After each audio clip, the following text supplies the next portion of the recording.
bawat ibok ng aking puso. Siya ang aking patnubay. Ako'y nakabago kay Kristo, hindi ako nalulubog sa kantikan.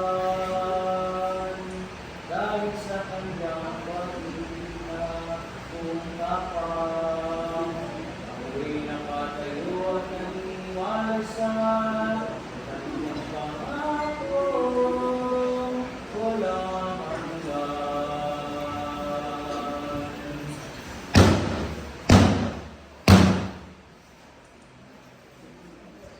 Ako'y nakapako kay Kristo at hindi na ako mag-isa. Mag-isa! Mag-isa!